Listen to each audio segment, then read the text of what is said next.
GameRanks brings you 10 controller facts you probably didn't know. Number 10, the buttons on the Super Nintendo controller are a little bit more intricate than you probably thought. You see, in North America, the colors were different. Well, at least different than everywhere that isn't North America. The United States and Canada had lavender and purple buttons, while every other country in the world had red, yellow, green, and blue buttons. The controller's mold was the same and was used in every country, and inside there's actually a guide telling you which ones to use. On top of that, the buttons have keys, a little tab that prevents you from putting the wrong button in the wrong hole. They're designed with slightly different heights, with the intention of making them comfortable. And if you remember when the Super Nintendo came out, its controller had pretty much been unparalleled by any other prior to the Super Nintendo. Number 9, the original PlayStation controller was 10% larger in North America than it was in Japan. Sony made this decision based on the belief that people have slightly larger hands in the United States. This is just a bit more practical than saying, I don't know why, but these multicolored buttons just don't cut it for the North American market. Colors are too girly. If you remember, at the time, they weren't targeting girls at all for video games. So instead of rainbow buttons, they did purple. But yeah, I totally get the PlayStation controller size difference. Number 8, the Nintendo 64 title GoldenEye 64 had a mode that you could use two controllers in order to sort of simulate a dual analog situation. Now on Nintendo 64, the controls utilized the C buttons, which were 4 directional buttons on the side of the controller that essentially did strafing and head movement. With this controller mode, that was replaced by the second controller, with the 2 Z buttons handling shooting and aiming. However, you still had to reload and switch weapons with the A and B buttons. Although it was kind of confusing because I didn't immediately realize that that was what it was for. A lot of people who played on this mode thought it was some kind of weird 2-player mode. Once I figured out that it wasn't, and made my friend go home, it was pretty cool. And also a good reason why I enjoyed dual analog sticks. Number 7, the buttons on the PlayStation controller aren't just, shapes. They didn't just go, yeah, replace the letters and numbers with shapes. That's all we need to do. No, they actually have meaning. For one, the triangle symbolizes perspective, which if you've ever seen representations for, always starts at a small point and moves out to a big point, and it kind of looks like a triangle. The square is meant to look like a piece of paper, or a menu, and was intended to, open up menus. The circle was intended to mean yes, and the X was intended to mean no. When you think about it, it's actually very intuitive, or would be if people didn't use the X button as confirm all the time and the circle button as cancel, but they do. Number 6, the US military actually uses an Xbox 360 controller for EOD robots, which are essentially the robots that pick up bombs or deliver bombs. It's really funny to see because there's all these dudes with guns and then a dude with an Xbox controller.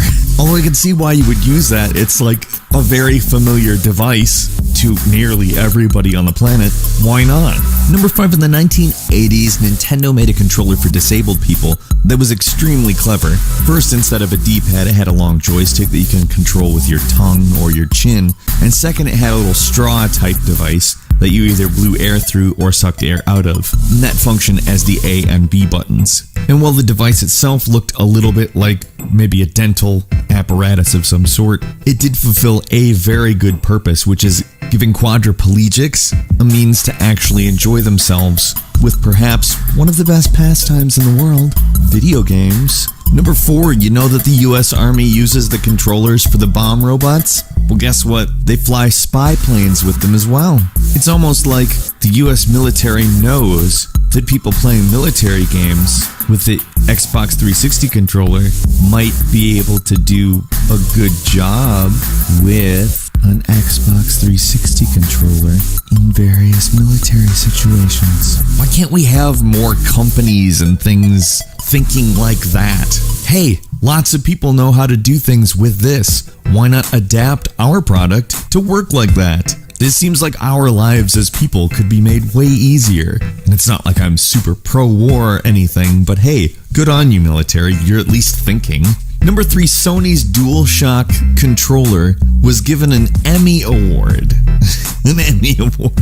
It was awarded Best Effects, and no, it wasn't. It was awarded Best TV Show. No, it was not. It was awarded for peripheral development and technological impact of video game controllers, which I think was probably a category they made up specifically to give an award to that controller, because I don't think that there has been or was one of those before or after. But hey, that's a pretty cool thing. An Emmy Award. The PlayStation controller's parents were probably very proud. Number 2, Nintendo's Wavebird controller, a wireless GameCube controller, was actually banned from being sold in the United States from 2008 to 2010 because a Texas-based company called Aniscape Limited sued and actually won for patent infringements that Nintendo supposedly was engaging in. In 2010, though, Nintendo appealed it to the US Court of Appeals, and Nintendo won. So they were allowed to start selling the controller, which is cool because it's a great wireless controller. It uses radio frequencies instead of infrared, which a lot of controllers had used for quite a while, and it works a lot better. Is it Bluetooth? No. Bluetooth is definitely the way to go for controllers. But at the time, pretty sweet.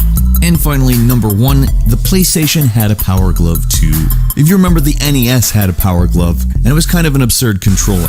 A lot of people thought, it's cool, it looks cool. I don't know if it's really that useful though. So obviously Sony said, we're gonna make one too. And when the PlayStation came out, so did the Video Game Control Glove. Now, the Video Game Control Glove did look pretty cool, but it was also as absurd as the Nintendo one. There's really no reason to use a Power Glove. It's not virtual reality, it's just a game. It's just a regular game.